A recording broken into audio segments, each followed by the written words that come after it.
How's it going, guys? This podcast episode is going to look a little bit different than some of our traditional podcasts. Last week when we were at the NWTF convention, Aaron and I got to do a seminar talking about hunting pressured turkeys. I saw somebody filming, and I was like, oh man, we missed a great opportunity to record this and make a podcast out of it. But luckily, thanks to the good folks over at NWTF, they shared the footage and audio with us. So if you want to check out other videos like this, check out their channel. I'll put a link in the description of this video, so you can just scroll down, click that, and there's tons of cool turkey information, turkey strategy, biology, all kinds of stuff over there on their channel as well. Also, huge thanks to them for giving us the opportunity to do that seminar. It was a lot of fun, and we really enjoyed being at the show. Thanks to everybody that came by, said hello. It was awesome to get a chance to meet you guys, and that's something that we look forward to doing again next year and as many years in the future as we can. The goal of this seminar was just to talk about different strategies, maybe a little bit off the wall type of tactics that we use when we're hunting turkeys that aren't just gobbling to the call the whole way into the gun barrel. So hopefully you guys can pull some information out of this and apply it to your hunts this spring. Let's get into it. Morning, everybody. Just to preface this, I've been drinking coffee for almost 3.5 hours straight at this point, so starting to get the shakes a little bit. It'll kind of even out over the next hour, but Zinger's usually on it pretty strong too. So yeah, oh yeah. But feeling it. Oh yeah. If you guys have questions throughout this, it makes it way easier for us because we can get to rambling on one question for a while, So if you guys have anything that you are curious about, yeah, don't hesitate to raise your hand throughout the whole time. We'll just kind of be cruising around this whole time. I mean, if any of you have watched our videos, we just kind of wing it most of the time on pretty much everything we do. I mean, we'll start off talking about hunting pressure turkeys, which is pretty much what we deal with, whether we're hunting public land or private land. And we talked about this topic to some degree last year, but the one thing that we didn't touch on as much was the turkeys that we kill without a turkey call.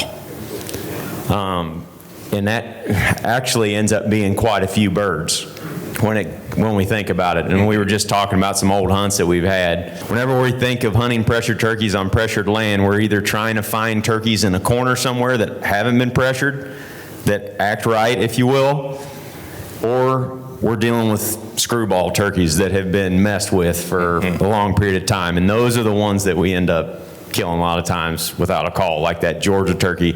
Yeah. How many days did you hunt him a few years ago? I think I was like probably 6 or 7 days to ultimately shoot one by walking in, being a little too aggressive and almost running the thing over. And then he heard us walking in the leaves and then pretty much just flew down and came right to us and never even called. And, in hindsight, when you look back on a lot of the turkeys that Warp's talking about, when you start seeing the one that's acting funny, maybe gobbling a lot, not strutting, or just like working away from the call, it seems like you have to switch it up and just be willing to say, hey, this thing is going to take some different tactics, and maybe it's just getting in front of where he wants to go, maybe it's scratching in the leaves a little bit more, or just getting a pattern on him, setting up and waiting. But a lot of times on public land, that's what we're kind of going back to. And there's really, when you start thinking about it, there's countless examples of times that we've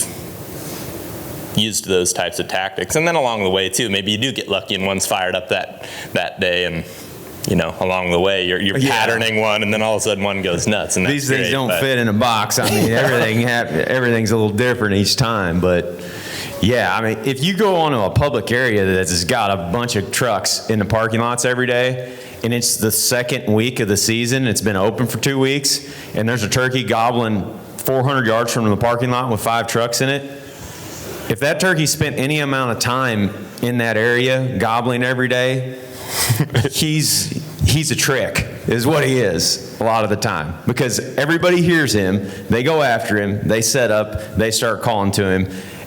And if that worked, he wouldn't be sitting there gobbling after 2 weeks of hunting. Yeah.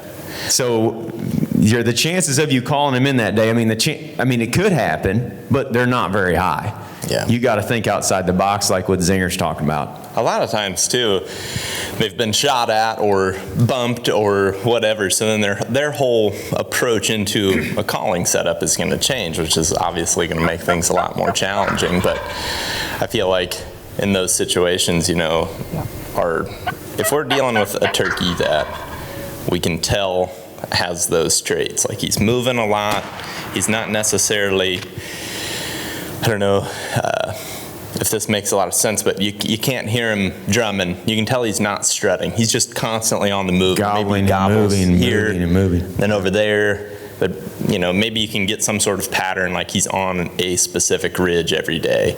Or ideally, you can get where he's in, you know, an area the size of this room that you can shoot. If that's the case, you know, we'll put way more stress on, like, cover, for example. Like when you set up to a turkey gobbling and you can predict right where he's coming from, you know, you can pretty much set up on a tree that's this big and you got enough cover because you can constantly stay, you know, at the right angle. But if all of a sudden this thing's coming in and he's gobbling, scratching a little bit and then standing there and looking, which we've all experienced that turkey that's just doing a lot of looking, well, then he's going to bust you from a good ways out if you're not really, really covered. So if we've got a pattern on something like that, I'd say that's something that I take a lot more seriously. Just spending time out there and like noticing those little things that they're doing and looking for turkey sign, fresh scratching in the leaves is awesome. But also it's calling from a position where he hasn't heard a hunter call from is important. Yep. So if that parking lot's there and the bird's 500 yards out, everybody's coming from that parking lot and calling to him from the access. He's not going that direction or he'd be dead. So we're all a lot more predictable than the turkey is. Yeah, way more predictable. So if you loop around him and you call from a more remote location away from the pressure, ideally in some fresh turkey sign, and you change up your calling tactics from what you're hearing everybody else doing, that's when we start to see success happen. Or just scratching. Yeah. Just setting up in turkey sign close to that bird and just sticking to scratching almost exclusively. I mean, we might do some very light calling, but there's times when we might sit there and that scratching for 2 hours and not make a sound. We're just listening to the turkey. We're letting the hunters push him in our direction and letting him kind of go about his day until we find our opportunity to either knife in there and get real close to him, do some soft calling and kill him, or we just wait him out and eventually kill him in that spot. There's this example that as soon as we started talking about this that popped into my mind. My friend Ben and I were hunting in Kentucky a few years ago, and there's this turkey that was gobbling at nothing. Like crows would fly over and he wouldn't gobble. But it was like he was gobbling on his own time. And right away that was kind of interesting. Like, that's weird. We got to treat this a little bit differently. So we kind of snuck in close to him. And he was out on the ridge, maybe 250, 300 yards out, and just gobbling at a pretty consistent pace, but at nothing, which again is a little odd. If you ever notice that, take note of how that turkey reacts to a call, because I feel that it's pretty consistent that they're a trick. A little odd. They're a trick. Like, he's doing his own thing, which is weird. So on that one, we called one time, and I remember him gobbling delayed, like not right back to us, which is what you're always hoping. But there was maybe 2 minutes, maybe longer, I can't remember for sure, but there was a delay, and I remember that specifically. And he gobbled, and then we just sat there and scratched for the longest time. And he would keep gobbling, but eventually he started creeping his way in, and he got into the saddle, and we were up on a high knob, and he would just stand there and look. And I mean, I have a video clip of him just standing, and I sped it up, and it's, you know, the whole time he's just kind of half strut. And it's like, that turkey, if you don't have cover, you're busted. And also, if you keep calling to him, I mean, what's the point of him coming across this open ridge when, you know, you can see right up where we're coming from? So like at that point, we just did nothing. He eventually came in, snuck in right behind us, and we got him. But the whole idea of I guess, backing off the calling, focusing on the scratching, and make him curious really seemed to work on that one, where on a different turkey, if he was snapping a gobble right back to that first call, I'd probably just keep hammering it to him, But they don't all act like that, and I feel like that's probably, in the last handful of years, what we've kind of realized is not all of them are going to be pretty straightforward like that, and if that's the case, you got to just mix it up. Yeah, I mean, they got a brain the size of a peanut. You got to remember, they're not doing a lot of thinking out there. This is just instincts, but there's a lot of science that basically proves when turkeys get hunting pressure, they're going to alter their behavior. They're either going to change their behavior or they're going to leave, or they're going to move to a spot where they're not encountering hunting pressure. One of those two things. And what we're talking about are turkeys that are changing their behavior. They're staying there. They're still living there. They're brave souls on some of these spots. Yeah. There's a lot of guns in the woods.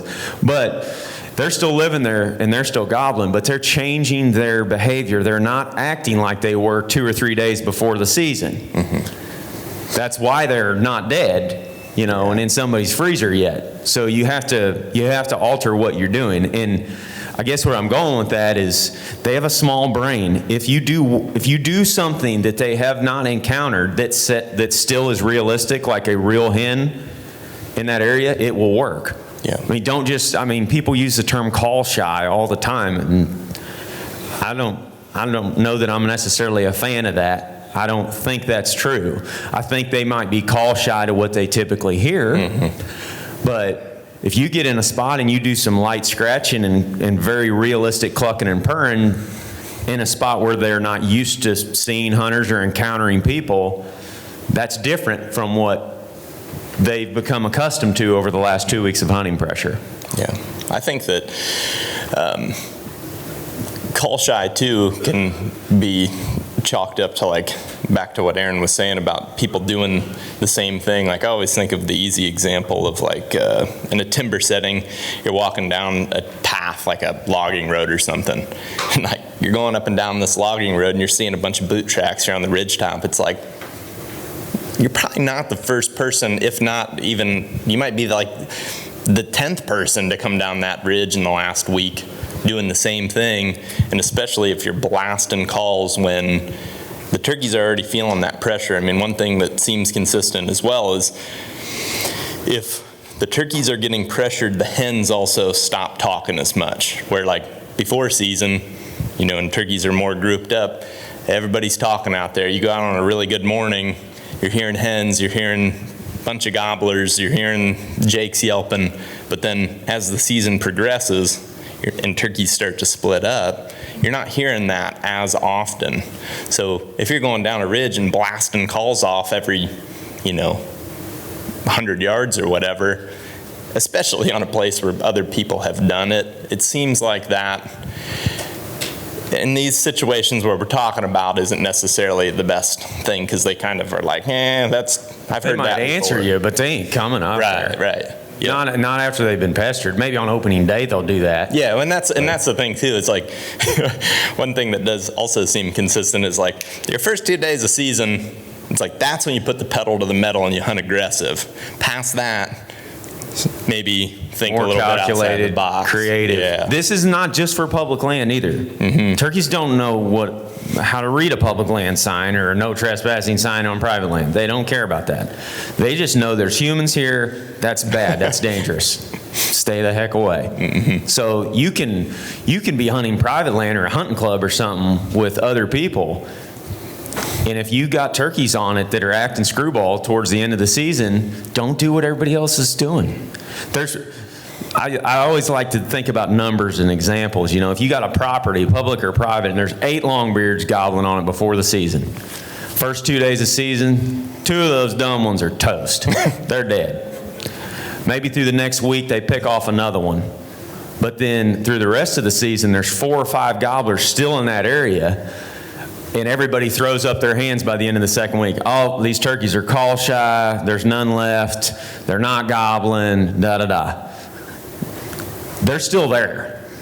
They're still there. they're using the area totally differently than they were the 2 weeks before. I mean, I walked into a public area last year that got just smoked the first 2 weeks with people. And I ran into a couple guys coming out of the parking lot the first time I got there, and they're like, there ain't no birds left back here, man. Ain't no reason to fool with them. I'm like, well, I'm going to try anyway because I'm here. I went in there, and I heard 8 or 9 gobblers the next morning. Not a one of them was on the public property. They were all in a rim right around the boundary of it. I found one little corner in the back, about 40 yards from the fence, where there was a bunch of fresh scratching, and they were coming through there in the middle of the day with hens just floating through there. Now, it was the one little spot that hadn't gotten touched, but the birds are still there. They're still using the area. They're just using it differently. Yeah, that was another thing I was going to say, time of the day, too. Like, yep. You know, if you have the ability to or the flexibility to, middle of the day or evening, or, you know, some states, obviously you can't hunt past a certain time, but if you have the ability to, again, do something different, I feel like that's, you know, so I grew up in Ohio, and when I was a kid, you could only hunt till noon the whole season, and I got used to that. Like, you hunt turkeys in the morning, you know, and then as we were able to hunt into the evening, and then I moved away and did more and more of it, it was like, oh, this really has a lot of value to spending time out here. It may not be as quick of action as what you're going to get at first light right off the roost. I mean, obviously that turkeys have a tendency to gobble more at that time, but if you find one at 1 o'clock that's gobbling, nobody in the woods. Yeah. I mean, nobody out there pestering them. All of a sudden, they've had 4 or 5 hours where they can kind of relax and then get back in their mode a little bit, and then boom, you're dealing with a different animal than you were at 7 a.m. when there was 10 trucks along the road working him. Mike, and I don't know if Mike's doing a seminar or not, Chamberlain, but anyway, Mike Chamberlain and Patrick Whiteman, they've done a bunch of research lately about gobbler mortality, where they're trapping in birds and they're putting them on the landscape, and they're seeing how many of them are getting killed by hunters and other things, predators and whatever else. And the interesting thing that I heard Mike talking about lately was they trapped a bunch of birds that were on public. They also trapped a bunch of birds that were on private, and they're putting GPS tags on all of them. So it's a known fate analysis. They know when these birds die, what they die from. And the public land percentage of harvest was the same as the private land. So like you look at the public land that gets just smoked with people. You know, both areas may have the same number of turkeys in it. Public land's getting smoked with people. You would think, oh, they're wiping those birds off the face of the earth. According to their research, they killed the same percentage on public as they did on the private. That just shows you that they're reacting to the hunting pressure, and we as hunters are not changing what we're doing. We're across the board. You kill them first couple days, it's like the 2 out of 8 analysis that I used a minute ago. I mean, I don't remember what the exact percentages were, but that was really eye-opening to me. It's like, okay, there's 20 guys hunting these 4 turkeys, and there's 2 guys hunting these 4 turkeys, but they're killing, each group is killing 2 birds out of there. And then the turkeys are switching it up, and we're not switching it up with them. And that's how they're surviving out there. The one thing that's very interesting about hunting, it doesn't matter what you're hunting. We're talking about turkeys now, but it could be deer, elk, antelope. Hunters have, no matter where you go, they have like a tendency of a tactic. And most people are doing that. If you can pick that out, you're in pretty good shape. Because then you can start to think about, what can I do differently? Like, I use that example of walking down a logging road up on a ridge top, and that's a very easy one. I'm also somebody that does that all the time, but as soon as I start to notice that, you know, everybody else in the area is doing that as well, then I'm going to start thinking about, okay, what can I do differently? Where can I put myself to call in a place that maybe that turkey hasn't heard, you know, somebody call from, unless it's a real, you know, another real hen. It's really interesting. Like, there's just so many consistencies in hunters. We're so predictable. It's like you can go to an area and it's just like everybody's doing the exact same thing, and it's crazy. And you start looking, I mean, there's tons of other examples studies done of public land hunters, and like the moves off of the road or the parking lots are very predictable. You know, it's like they put GPS trackers in their vest pocket, and they watch what everybody does, and they're like, well, that's the easiest thing to research and predict out there. It's like everybody's going to park at this gate, and they're going to walk down this road. They're going to go in about half to 3/4 of a mile, hit a call, maybe go 100 yards off the road, set up, and then they're going to walk out and they're going to leave. And we do that too. Yep. Don't get us wrong. Like, not every single day or every single hour we're like doing something completely different than everybody else. But when you start to struggle, that's when you really got to start thinking, about something a little bit differently, I think. Yep. Anybody got any questions so far? So I came in a few minutes late, so I might have missed this, but did you talk about decoy shivers? Decoy shy?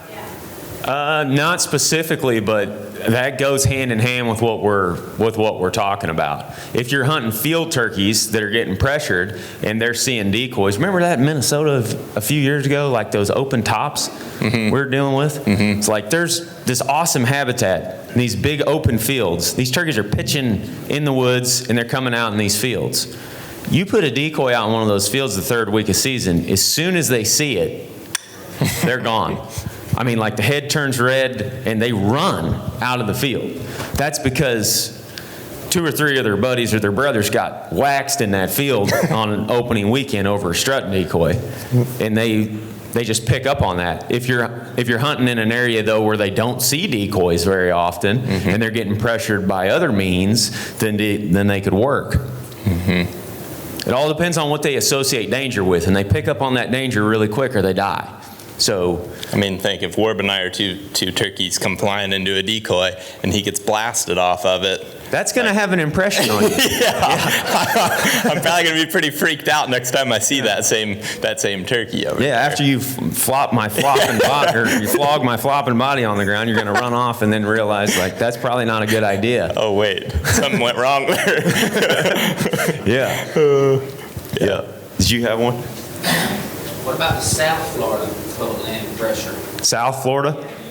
Osceolas, have you noticed anything different with that? Like, Oh, he fought with them for a week a couple years ago. Yeah, I feel like it was the same thing. Find a consistent pattern of what hunters are doing, see where people are going, where they're not going. And ultimately, like, how we ended up getting one was just chipping away at it for sure, because it ended up being like, I would say it was like 8 or 9 days before we ended up shooting a turkey. But we found a spot where people weren't going in that direction. Nobody had been parked there, and we were kind of keeping tabs on it as we were driving through there every day, and eventually just found a spot where they were still kind of doing their thing. It was a little bit tough to hear them in that spot, and, kind of just same process, I suppose. Just in that situation, it was, I guess there was a series of events. We saw some turkeys, like just caught a glimpse of them running through the tall grass, knew they were there, kept tabs on it by going past there every day. And then, actually, I'm pretty sure the night before we ended up getting the turkey, I hunted in there alone and didn't even hear anything fly up or gobble, but just felt confident that they were in that area and that nobody else was hunting in there, and kind of just kept chipping away. Although that was challenging, I feel like, in a situation like that, which you're going to deal with in a lot of different places. You got a lot of room to roam, and really, if I could go back and do that again, which probably will someday, I would just be more willing to just dive into places and go a long way, because I feel that it's kind of intimidating.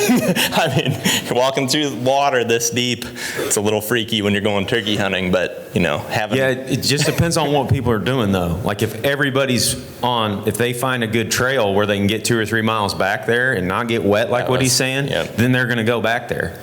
And 400 yards off of the blacktop road up there down the street from the parking lot, maybe this little hole where they haven't been messing with. Which is what that situation was. Yeah. Because there was days we would walk way back in there too, but on a trail where we felt more confident, or where somebody had taken, a buggy or something back there and there was a 2-track that you could follow. It's a lot less intimidating than just cutting through the brush and everything. And that's ultimately what we did to get the turkey, was kind of get off the beaten path. That, what you just said about hearing turkeys is something I always think about. It's like, well, where's everybody hearing turkeys from this area, or where are they listening? It's usually at the parking lot or that main trail where this ridge goes up, and it's a walking path up there, or tractor path or whatever. But is there a way I can get around the backside of that property and I can hear it from a different place? Like he said, they found a turkey that was in a spot that was gobbling where not very many people could hear it. Yeah. That's what I found some really good sign like a week ago on a public spot back home. And I was thinking about where these turkeys were at, and I'm like, they're 2.25 miles back here, and there's no road within 1.5 miles of this where people could hear them. Like, in order to hear these turkeys, you have to make the 1.5 mile walk investment to hear them. And I'm like, these birds aren't going to get messed with as much. But if they're birds that you can hear from multiple directions and that other people can hear, be wary of that. Like, we feel like we've got to kill those immediately if we're going to get on them. And we're going to have competition. Or you got to get creative and get on the backside of them, or do some of these other off-the-wall tactics that we're talking about in order to kill them. Every scenario is a little bit different, but like we said when we started this talk, I guess, is you're either finding turkeys that people haven't messed with that will act right, or you're dealing with turkeys that their behavior is screwed up because hunters have messed with them. And you cannot go in there and act like everybody else that's there and expect to kill them with any sort of regularity, because they've altered.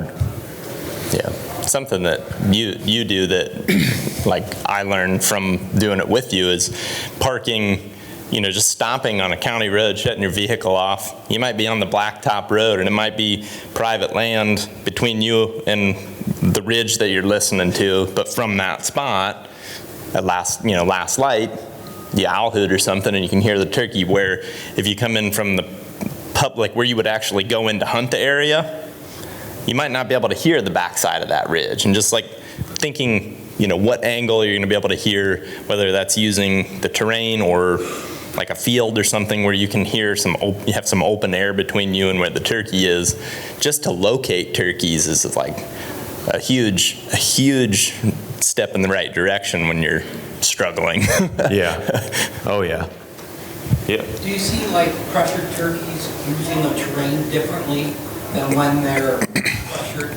Like they kind of say, well, I don't want to poke my head up over this ridge because I'm going to get shot at. I'll come to a ridge point down at the other side. Yep. Do you see that kind of tactic that they use? He's asking if turkeys will use the terrain differently as they encounter pressure than they did beforehand.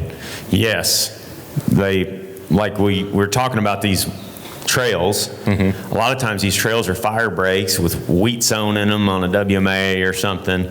You go in there 2 days before season, there's strut marks everywhere, there's gobbler tracks everywhere. They get whacked first hour of the first day, and they may still use that spot, but they'll change the time they use it. Yeah. If it's a state that closes at noon or 1, they may start using it at 4 p.m. Where there's nobody in there. That doesn't happen immediately, but you'd be surprised how quickly it does. I mean, it can take less than a week, just a few days, and they'll alter their behavior. But like you're talking about ridges, the field birds up north, they get killed over decoys first day of season. All of a sudden, there's these remote ridges on the backs of those fields. In the third week of season, there's still turkeys gobbling around those fields.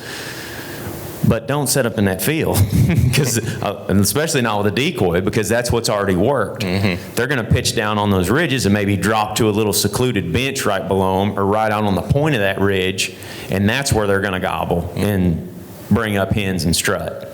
I can think of a good example on especially if it's steep and it's hard to get up to where they're at. Like in one spot, I hunted it 2 different years in a row, slightly different times of the season. One time was early, and there's this turkey up on the highest point. There was a log deck up there, so it was really open. There was a log trail that went right to the turkey. Well, ended up going in there and calling him right in. I was with my dad. The season before that, though, there was a group of turkeys, and we heard them from the road, like kind of up in a little cut, made this move around them, and all morning they stayed in this bowl tucked away to where we didn't even hear them again until we were right on top of them, and then they never left that little bench right in there. Where on the other hand, you get the turkey early in the season, he just wanted to get up on top of the world and gobble, and you could hear him from a mile away because he was putting himself up high. Where it seems like as they get that pressure, they start tucking into those little, like a finger ridge, a bench, down in a bowl, something like that, where they Shane's really good at that. He's good at hunting those types of turkeys, through the course of the season, and just finding the chink in their armor where nobody else is hunting them. He's always thinking about that. Any other questions too? In terms of talking about pressure and how they change their actual acting, you could say. Now this may pertain more to private property and someone's particular access to monitor a turkey over the off season even, and be able to basically confirm that yes, that gobbler that got away from you last year is still there.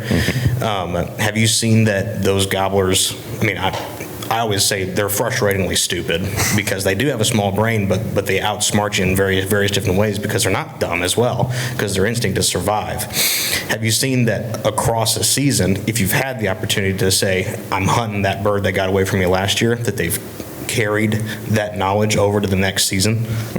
They'll develop behaviors like that, like he's talking about, patternable behaviors to survive. So if it's an old long spurred turkey that does nothing but walk away from turkey calls, for example, but he makes this big loop around the entire property and starts, swooping through these ridges that are full of scratching and stuff, he's developed a behavior where he can still traverse the landscape looking for hens to breed without going to a turkey call or going to a hen even.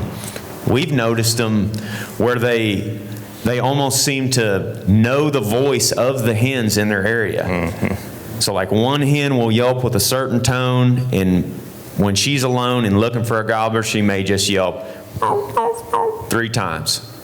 She just may do these little 3-note yelps. And we've thrown every call in the book at that thing, and he hammers every single time at us, but will not come an inch our direction. As soon as that gal that he knows pipes up in the end of that ridge where all that scratching's at, where he's used to hearing her, he answers her every time and goes straight to it.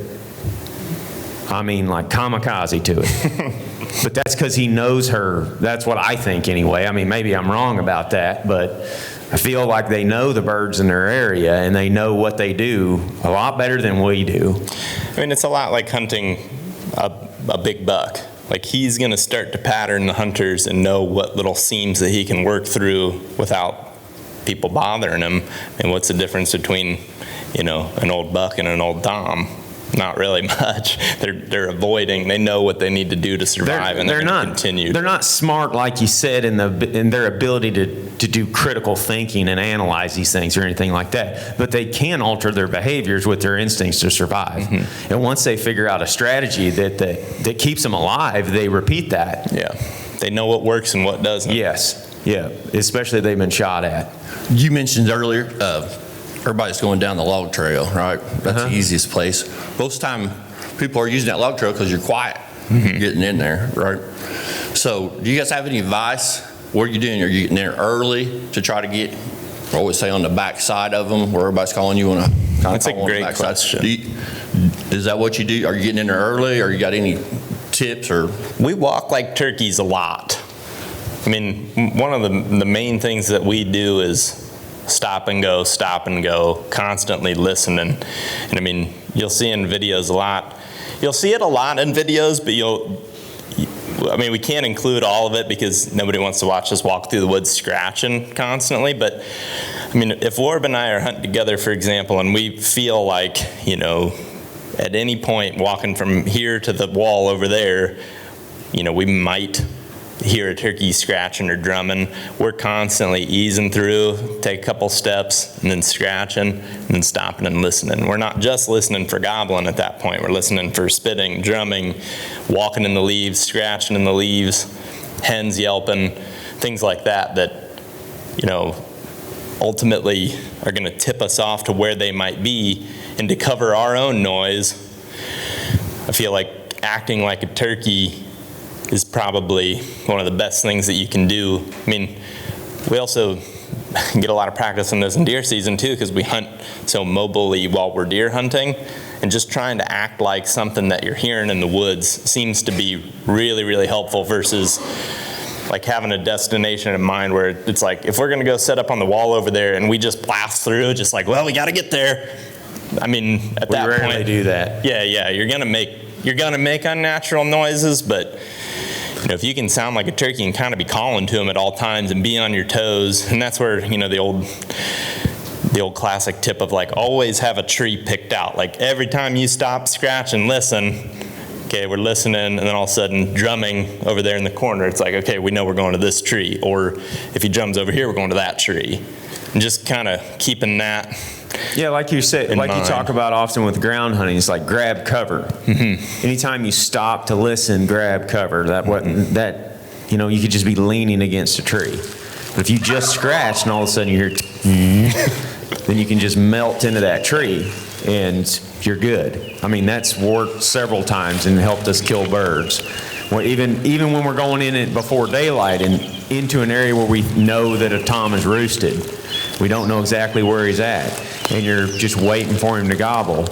If you can grab a tree, you know, 4 or 5 feet may be the difference in him spooking versus you killing him. Because if he gobbles right above you, you can melt into that tree. But if you got to go from here to that projector and it's getting daylight, you take 2 or 3 steps and he's made you, and that's it. Mm-hmm. You're toast. But the logging road's a good point, because we'll burn down one of those suckers to cover some ground. And you might hear turkeys gobbling off of it, but we'll go past them and then hook way in the back to get on the backside of where most of that pressure's coming from. If we're walking down a logging trail like this and we hear a turkey gobble out here in front of us, we're not going to bail 30 yards off of it and set up, even if he's pretty close. Yeah. We're immediately, you know, unless it's early in the season, if we know they ain't been messed with and there ain't a bunch of boot tracks in the logging trail, we might kill him right there. Yep. We did that in Mississippi a few years ago. Thrash and Jake. We're just on a logging road, and the thing gobbles 150 yards in front of us. And now that was a mid-afternoon turkey, though. So, and you guys saw fresh tracks. Fresh tracks and no boot tracks. Right after a rain. No boot right tracks. After a rain. Yep. I mean, 2 days after a heavy rain, and we start going down this logging trail, and all we're seeing are fresh gobbler tracks and no boot tracks. That's like perfect. Nobody's been in here at least for the last couple days. Right. It's very situational. Another addition to that, too, is using terrain and cover. So one that comes to mind is a turkey that Hayden and I had a super close call with the evening before, and we heard him fly up. I mean, darn near could see him in the tree, but we knew the next morning we wanted to adjust our setup a little bit. But to do that, we had to kind of walk past him and then get up above him.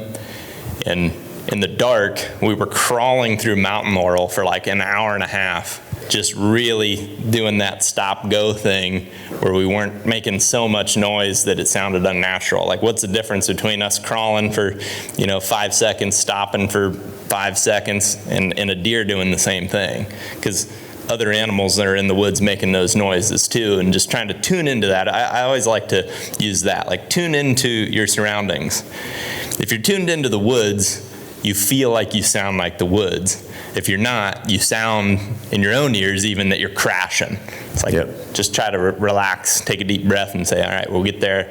And whatever pace we need to make sure we're not making too much noise. Yeah, and we might burn through there for a ways, but like he's saying, between here and the back wall, that's kind of a good arbitrary distance. Mm-hmm. When we start getting in there in the honey hole, we change our behavior a lot. And even like putting, for example, if you're moving in on a turkey, and whether he's on the ground or in a tree, like if these pillars, if I can take these pillars right here, I make them twice the size that they are. So doing the same thing with trees, putting something between us and him, whether that be, again, terrain or trees or brush. But I guess with turkeys too, the thing that's unique about us and them is we both have 2 feet, which is different than deer. Deer, you have to change the way that your feet hit the ground to sound like a deer walking, where you walking through the woods sounds like a turkey. So sometimes you can have dumb luck happen too, like that Georgia turkey, where we're kind of just sneaking our way in. We're not going super fast, but we probably weren't cautious enough. And then all of a sudden it's like, wait, he hears us, thinks that we're turkeys walking in the leaves. And oh, me and Hayden had that happen in Kentucky. We didn't kill him because he got on us so quick. We'd been working this bird from multiple directions for 2 hours. He would answer everything, he would not come in, and we just kept on him. That's another tip too. Josh Thrash says, just lay with him and just keep trying. Don't spook him, because that'll ruin everything, but keep trying. So we'd set up multiple times, and we were going down the backside of a ridge. He was on one side of it, and we were on the other, and we were shuffling in the leaves. And all of a sudden I heard drumming. I'm like, that sucker's coming to the top of this ridge. And we called him in essentially by scratching in the leaves. I mean, we did it accidentally. We weren't actually set up scratching, but we sounded like turkeys walking down that ridge to him, and that's what got him to come in. It wasn't the 2 hours of turkey calling before that. It was us moving positions, almost kind of hooking around him. Then he heard that us walking in the leaves, and we didn't get set up in time. Like, he come right over the ridge looking for us and busted us. And that will happen too. Oh yeah. Yeah. Got a question over here? I know you said that, once you spook a turkey, it's over. How long is it over? Would you hunt that turkey that same day? That's a good question. Sometimes, we've missed them and killed them an hour later. Missed them, spooked them, then killed them. It's happened. Yes. Some of them are just, fired up enough or confused enough at the situation, or a combination, to where we've definitely had that happen. I would say something that's a pretty safe bet is if we have a mistake happen, whether that's he busts us in the setup or shoot and miss, which all these things have happened. A safe bet is give it, if you got the time and you're patient enough, give it an hour maybe, and just do nothing and just be patient. Maybe call a little bit, but if you call, move. Like, for example, if he came into your setup and goes putting away, I wouldn't call from that same spot. No. I would move to a different angle, and sometimes even be patient with it. And examples are fun to go back and reference, but Hayden and I were hunting together, and this turkey, we had kind of made a little pattern on him. He wasn't living that far off the road, but was just up and over to where it was hard to hear him from the road that was down at the creek bottom. We knew roughly what general vicinity that he was in that morning. He was on a different ridge than what we thought. Made a move to him, got set up, everything felt perfect.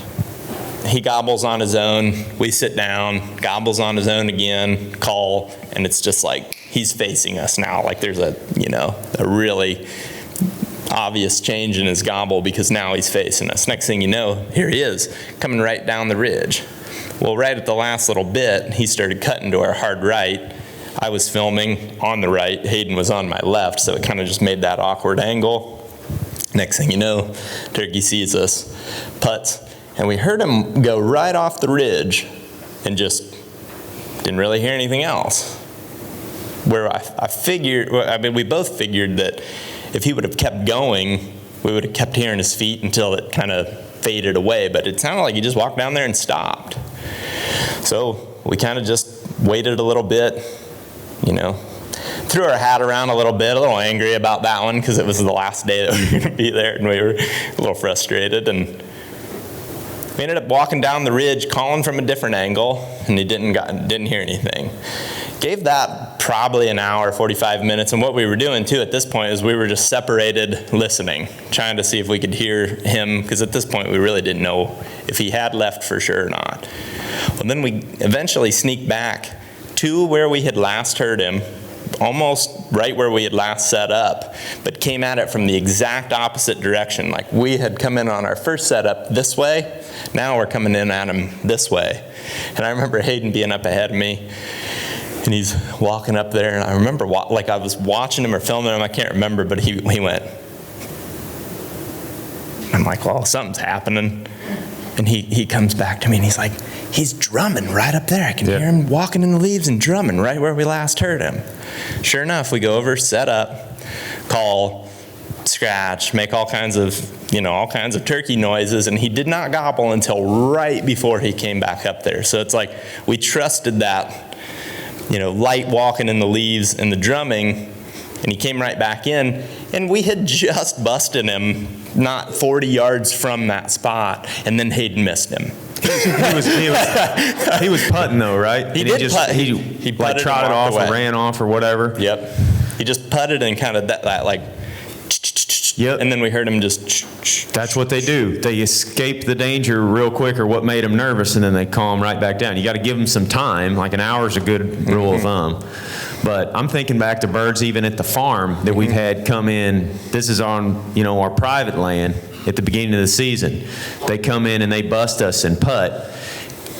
This is just speculation on my part, but I think if that turkey comes in and he starts getting nervous and leaving and he's on the edge of your effective range, if you stand up and try to take a pot shot at that bird as he's getting out of there and he takes flight and leaves, that's pretty harmful. Yeah. But if that turkey putts and eases off out of sight, even if he takes off running but he doesn't fly, he calms right back down. Not every time. They're all a little bit different from each other, but we've seen that happen a bunch. That one Ted killed a few years ago, he missed.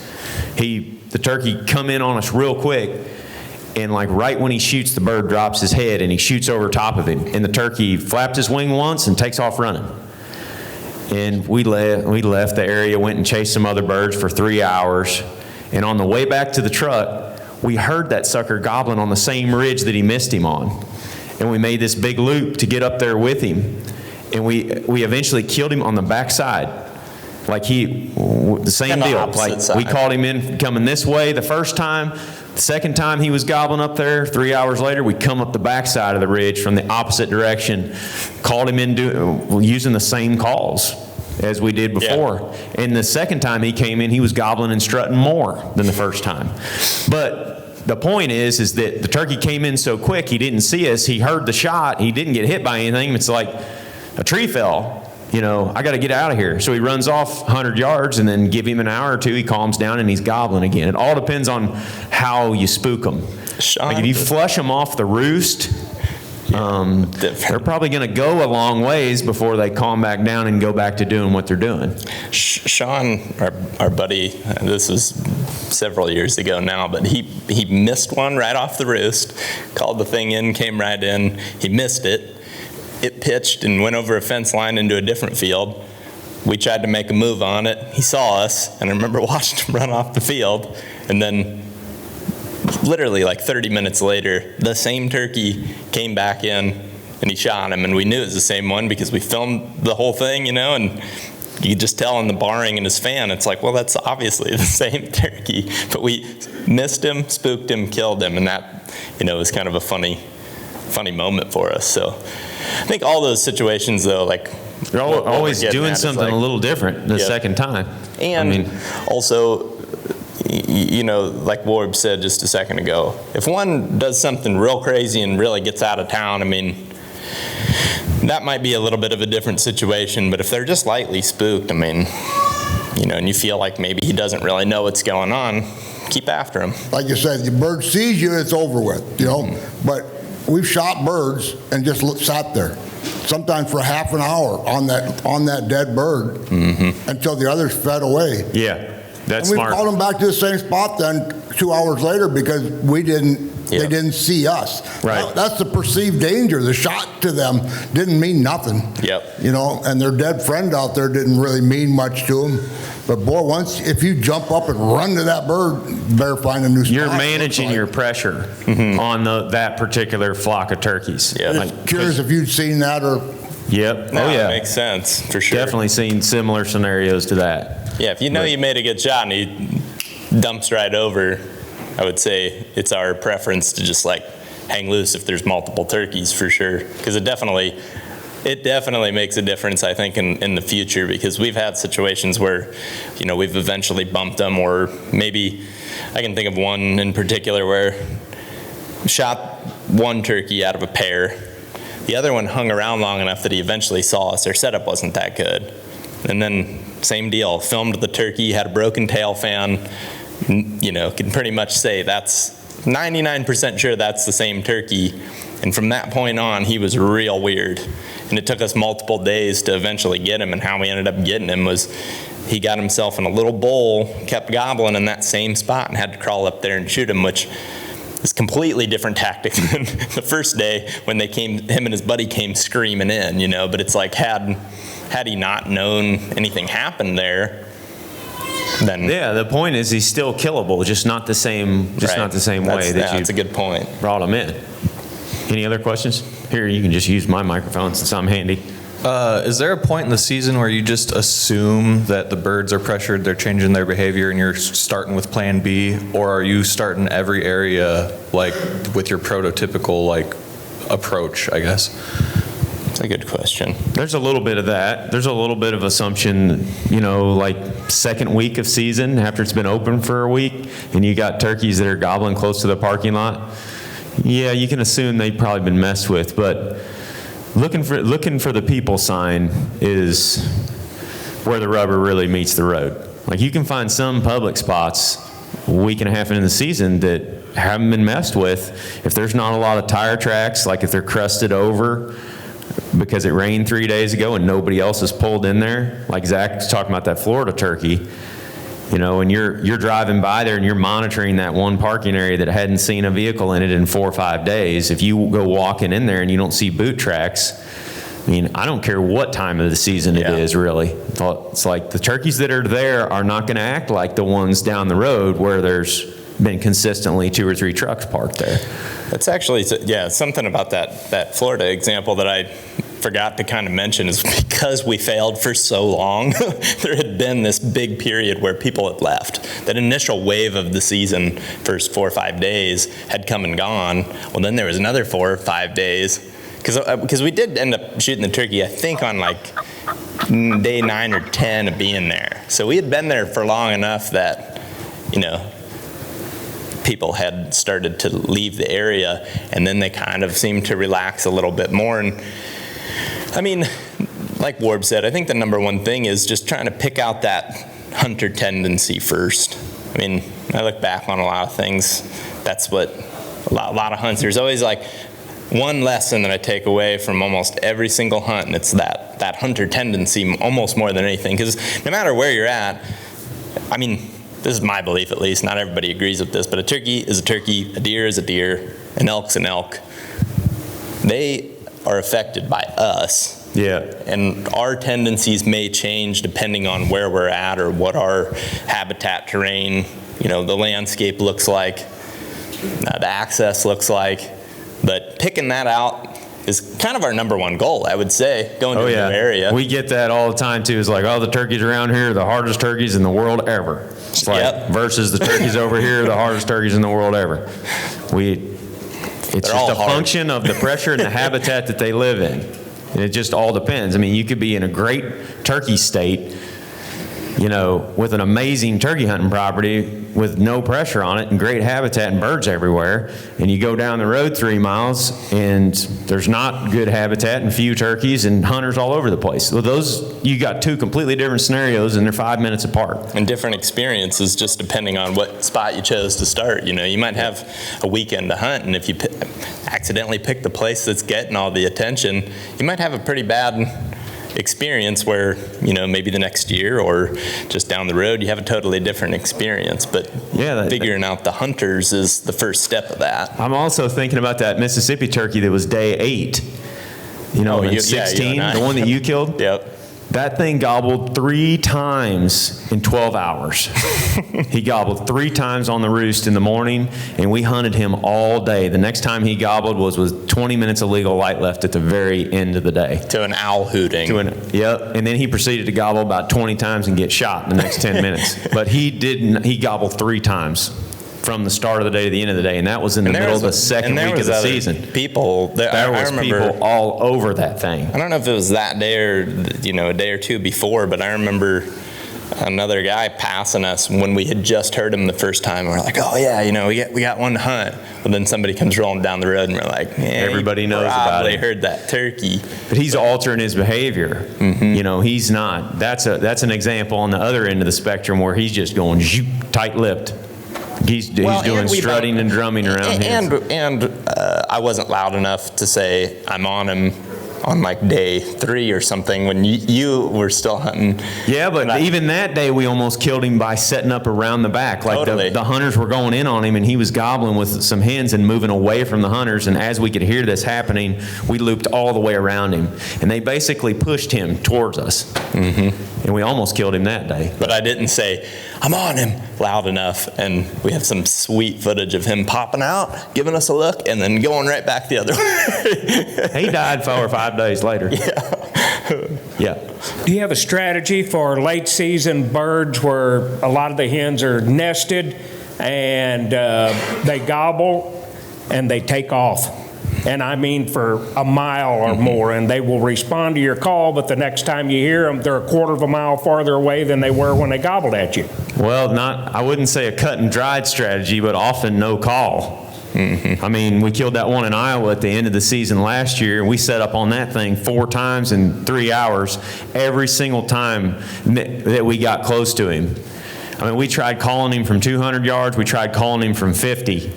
And he would gobble and strut, and he would not come an inch our direction. Then the last time we tried scratching only, and he wouldn't come to that. Like we got within 40 yards of him, I could hear him drumming, I could hear him gobbling, and we started scratching. We never touched a turkey call, and as soon as we started scratching, he clammed up, and he moved 2 ridges over and started gobbling again where he felt safe. And the last time we went on him, I said, Nick, I ain't saying a freaking word, and we're going to bushwhack this thing. So we crawled down in there, and I got within 20 yards of him and could hear him walking in the leaves. And we just let him move around us until we got a little bit of terrain to work with. And there's like an invasive autumn olive bush or something right here to my left. And as soon as he got on the other side of that bush, me and Nick tucked down and got up to that bush, and we killed him. It just depends on the another situation. Strategy too there is if you're seeing that and you can get some sort of pattern, like if there's a place that he's going or like a checklist that he's making where he might hit,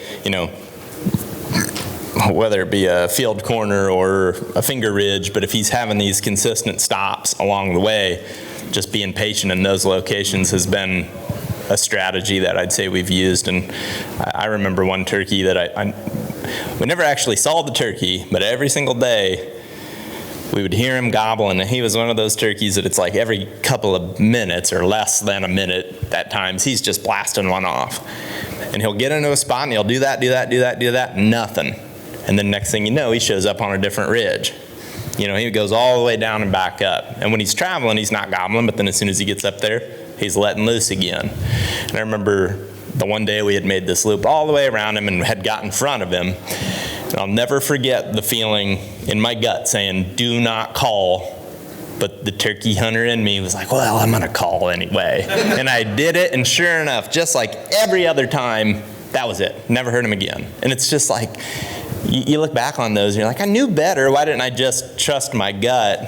So I think moving forward in those situations that you're talking about, just trying to recognize and not be too proud and just shut up. Yeah, shut up, but also remind yourself that it's not working for you in the calls that you're using at that time. So if you have a slate call and a mouth call and you have a way of going about it and it is not bringing him in, he's gobbling, he's going the other way, that's not to say that your buddy that's running a box call can't call that thing in. I mean, you got to keep your options open because eventually something will work. The point that we're just trying to make is throw the kitchen sink at them. Like, don't just go into it with 1, 2, or 3 tactics. Keep an open mind. Like every one of these things, just because it's a late season turkey that's been getting pressured doesn't mean like scratching only is the way to go, or no calls, or calling a lot. It just means that if you know how to do all of those different tactics, you can throw those at him in each setup. And most of the time, we are not killing these birds on the first setup.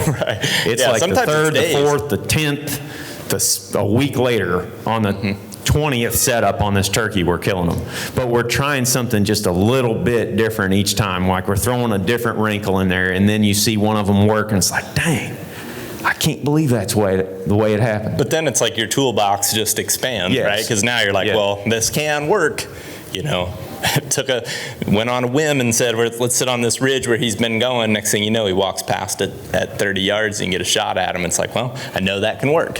Where, you know, until you mix it up like that, it's hard to believe certain. I mean, with any hunting, there's certain things that we hear others talk about, but until we actually do it ourselves, it's hard to believe it. I mean, I'm very guilty of that. Hear people talk about certain things all the time, you know, with deer and turkey, whatever. But then when it happens to you, you're like, that can work. And then moving forward, you just have that in the toolbox, and you can always throw that at whatever situation you're dealt with. Yeah. Great questions, guys. These are good. Yeah. These are really good questions. We'll take it one more back there, and then we got to wrap up. So when you go from hunting pressured birds in the east to hunting pressured birds in the west, do you change your tactics completely? Like, do you start relying more on glass, like glassing birds up and trying to get out in front of them? Or do you try to just put some boot leather on the ground and do a little bit more run and gun to try to get wherever the birds are at? I'd say it just depends on the scenario, but the thing I'm already thinking is out west you can glass. Out east, if you're hunting big timber turkeys, you can't see them. Mm-hmm. So you're deploying a different strategy right off the bat. Yep. We use, I don't know, I tend to use more box calls and loud glass out west, but that's not to say that they can't work in big woods too, out east. Yeah, I mean, another thing that just popped into my mind that we haven't really talked about is mixing up locator calls too. Like one of the things I know we do a ton when we're out west, for example, is because there's so much more open air, we'll do a lot more coyote howling, really loud locator calls, things like that. I mean, I think the turkey that you and Ted got a couple of years ago, or whatever, 2 seasons ago. I don't know, I'm all messed up because of missing last season, but you guys howled and heard him like 2 miles away down the bottom and then had to make a really big loop. So like, I would say in ways, I think of us covering more ground, but we're doing it in a variety of ways with locator calls, louder turkey calls, and also incorporating glassing, but also covering more ground on roads and on foot. But you know, it's like as season progresses, to find the turkeys, it does seem like, generally speaking, we have to cover more ground. But sometimes you still find that same deal where you go to the obvious pull-off and there's still one gobbling right there, but he's acting real weird. You know, there's just a lot of similarities, it seems, no matter where you go. Yeah, if you're locating, think about the scenario that you're in. Are you trying to locate a bird in this woodlot that's only 400 yards long? Or are you trying to locate a bird above this drainage that goes for 3 miles? It's like your volume and the choice of your call for that particular application are going to be different.